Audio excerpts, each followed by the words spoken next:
Hello and welcome to Classeek 15, the podcast hub of top tips for young and emerging classical artists. I'm Jack Pepper. I'm a composer, radio presenter and writer. And for the next 15 minutes, we are sitting down for a bite-sized coffee break chat to gain new insights into how to make a career in classical music.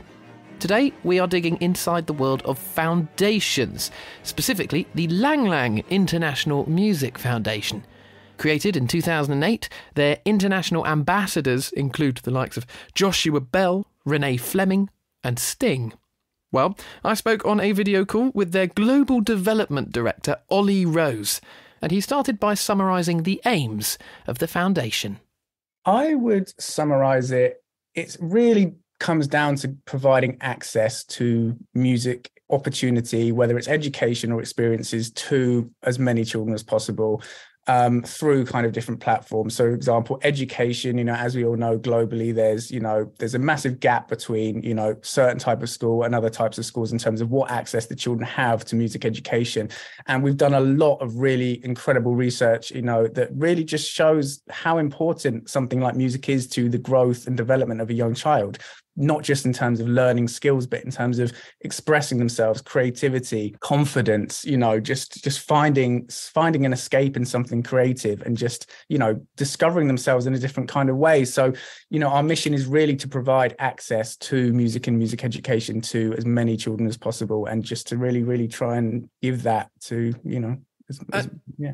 And defining children, what's the age range of the people that you work with? Well, it's children and young people. So the programs, they kind of span quite a range. Our education program predominantly is for 7 to 11-year-olds. So that's basically primary school learning. It's a really, perfect time to kind of engage children in this kind of stuff. But we also work with kids, up to about, probably about 21, really. We have a young scholars program, which is about artist development and career development for young pianists. We do all kinds of initiatives with charities, and we have a lot of charity partners where we bring musical experiences and entertainment and workshops to all kinds of age groups, really.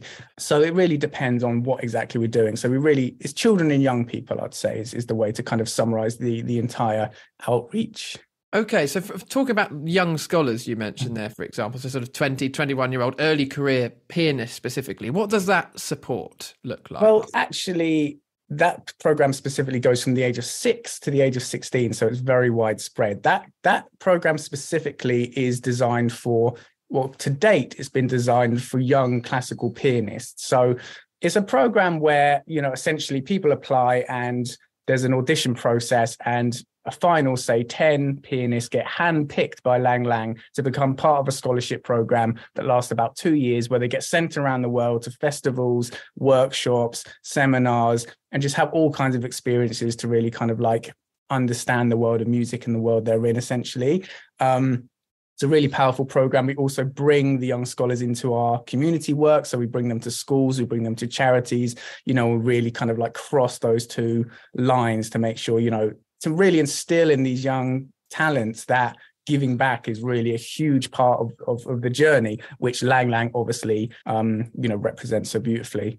Yeah, and speaking of giving pianos specifically to schools with the Keys of Inspiration program, just give us a flavour of this project, what this aims to do. The Keys of Inspiration is really the flagship project of the foundation. It provides a state-of-the-art piano lab with a music curriculum and Lang Lang piano method books to underfunded, more disadvantaged schools, to essentially just give the best possible tools for them to teach music education. And the thing that really sets this apart from any other kind of program in the same kind of vein is that it actually becomes part of the curriculum in the school, along with all the other key subjects, as a real kind of dedication to the music education aspect of it. So yeah, we provide, between about 20 and 30 state-of-the-art piano labs to the schools, and each child gets some really, really, honed in, focused time with the keyboard and the learning tools, essentially. So access to the instrument itself and a curriculum shaped by Lang Lang himself and becoming a core part of the school. And I'm thinking, I mean, the reach is huge. It's over 180,000 students that have been reached by that program, I think. Yeah, I mean, the program's been going for many years now. We currently have 84 schools in the US. We have 100 schools in China, and we're just bringing the program to the UK. We started in Waltham Forest, and we've got one of our schools open now. And by the start of the next school year, we really hope to have, several more schools up and running. And so how do young people at various stages of their career, various ages, because there's a big range represented here, how do young people come to work with the Lang Lang International Music Foundation? Are they coming to you? Are you going to them? So with, for example, the Keys of Inspiration, we work with the local music services and the local boroughs, say in the UK, or districts in the US, to identify schools that firstly really value the idea of music education and that really need it the most. So, we work with the local teams to really identify the schools that really need this kind of curriculum and can really benefit from it. And then we essentially approach the schools, put the feelers out to the schools, and then they come back and we feel it out together. So that's kind of the way the Keys of Inspiration works. With the young scholars, for example, people apply, so we put it out there publicly, and pianists just submit videos and submit information and all kinds of stuff as an application process. Since I joined the foundation in 2021, my background is very much within digital in the music industry. So I spend a lot of time, discovering new talent on socials and on the internet and reaching out to people and seeing if they'd like to get involved. We have a great network of musicians, globally, from really high profile to to up and comers that we can really utilize in terms of our community work and in terms of our mission. So yeah, it kind of ranges. It's very flexible. We're incredibly open as to who we work with, and we do get approached a lot of the time for different opportunity, and we always look very closely at each individual situation to see if we can accommodate in some way, and more often than not we can. So what catches your attention about a young artist, a young musician? If you're thinking from your sort of almost A&R, artist and repertoire, talent scout hat, what is it that catches your attention and the foundation's attention when you're thinking about who you're working with? I think generally, of course, the first thing that you notice is the talent itself, but something that I think really does capture my attention, and I'm sure, this is, I think, quite a universal thing, is really the way an artist connects with what they're doing, and the kind of passion and soul and emotion and energy that they put into what they're doing is such an important aspect of it, because you really feel something when if someone is really putting everything into something and they are really connecting with what they're doing in the music, then you connect with it as well from the outside. And that's the thing. And that's really, in my journey, just in this industry, one of the most important things that I'd ever say to an artist and a musician is to be true to yourself in regards to what you connect with and what you feel and the kind of sounds and the kind of music you like to play, because that authenticity is really something that comes across, and I think if you look at some of the biggest artists in the world, whether it's classical or outside of classical, people connect with something that they resonate with, and it's really comes down to some kind of authenticity, so that's something that for me really, really shines through every time. Passion, drive, work ethic. Obviously, in this day and age, social media, Instagram, TikTok, all that kind of stuff is really important. And, when you, for example, connect with a musician in the way I've just described, and also they're working so hard, they're consistent, they're really putting themselves out there to use all the tools available to them to really push themselves, that's obviously a really impressive thing to see as well. And when you have the combination of those things, I think, you can really, that there's some real great potential there, I think. What's the most common mistake made by young artists, do you think? Mistake or misunderstanding, perhaps? I think there's a couple. First of all, would be kind of the flip side to what I've just described. So doing things because you feel that's what you should be doing, or doing things that you are doing because somebody's told you that that's what they think you should be doing.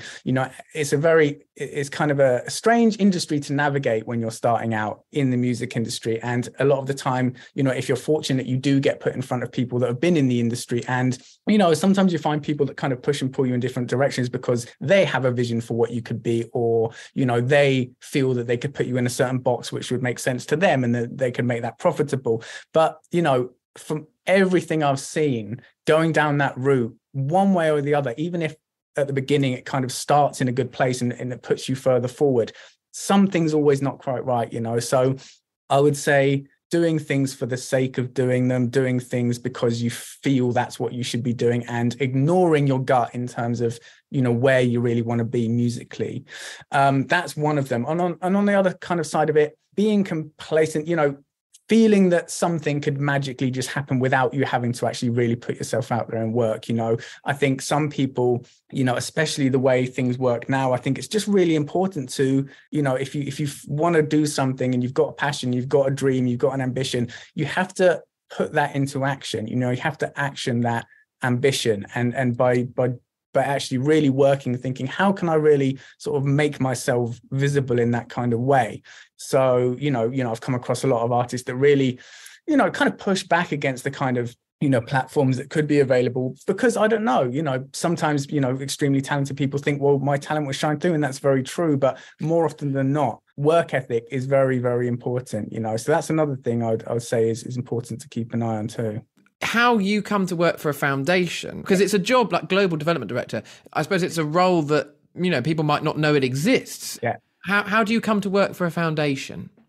Well, my journey has been very much kind of split into two areas. So I started out when I went to uni, I was a musician. I was in bands, I was singing, I was collaborating, I was in a group, I was having the best time, doing that, and I just loved it. But it was something I loved to do, collaborating with other artists, and that led me to a situation where I, was essentially doing artist development, working with other artists, bringing them in and just trying out different things. It kind of, I was working for quite a high profile producer doing that. And essentially I was asked to go and work on the X Factor, right? Which is very random, managing the social media for the contestants, because they wanted someone to do that job who they thought could relate to the contestants. So long story short, my journey kind of had two pathways, right? One was in the studio with artists, doing art development, kind of helping with songwriting, A&R, all that kind of stuff. And the other side was consultancy within social media marketing, digital marketing. And it really kind of spanned, quite a wide spectrum. So, when Lang Lang became my client for social media, I was managing his digital way before I started at the foundation. We really connected on many, it just worked. There was a very, we had a very successful campaign, and it was all, just really going in the right direction. And during that time, he asked me to help out the foundation, just kind of like as a bit of a favor. They were doing a virtual concert during the first year of COVID, fundraising concert. They were kind of a bit lost in terms of kind of like the digital promotion side. So I jumped in and helped, and I just completely fell in love with the work. And essentially, we all sort of turned around afterward and said, we need to continue working together, because we all knew there was like something in it, right? And, I almost kind of just created a role for myself. My actual first job title was creative director. And that, in the capacity of a foundation, there wasn't really a job description, right? But what I was able to do was just channel all my experience from being a musician, starting out as a musician and understanding that mindset, and also working with musicians in a very intimate and close way, throughout, my career. And combine that with my understanding of how to get something out there, how to kind of expand, a brand and really kind of just propel something into a new sort of sphere. So by default, I just started going out and doing things. I started making connections with charities in the UK. I started, feeling out the idea of bringing Keys of Inspiration to the UK, which was a concept that didn't exist here. And, after a year of doing that and having basically established the activity of the foundation in the UK, it seemed like a fitting thing to be responsible for global development, which essentially kind of covers the general development of everything that goes on, from program development, territory expansion, media media, all that kind of stuff. So it really, for me, it really means developing, every aspect of the foundation. So how important is it to be an entrepreneur, by the sound of it? It's so interesting, the advice you gave earlier on about being authentic, being yourself. That's what you were to the foundation. And this role was created around what you were. It wasn't there before. So how important is it to be an entrepreneur and make things for yourself, actually? I think it's really important. And I think, it's something that comes from,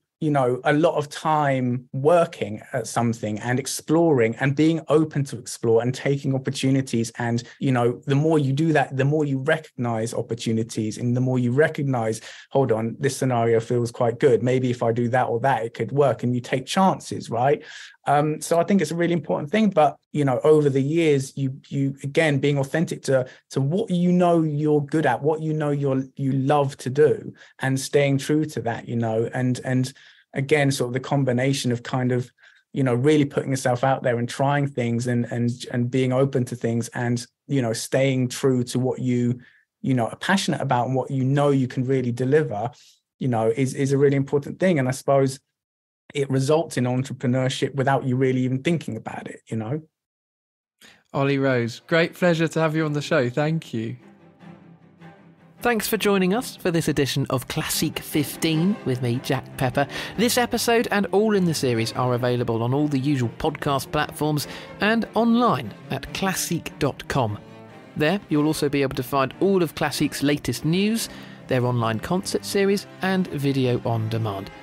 And do check out Classeek's social media for the very latest, at Classeek Music. Thanks very much for listening, and until we speak again, happy music making.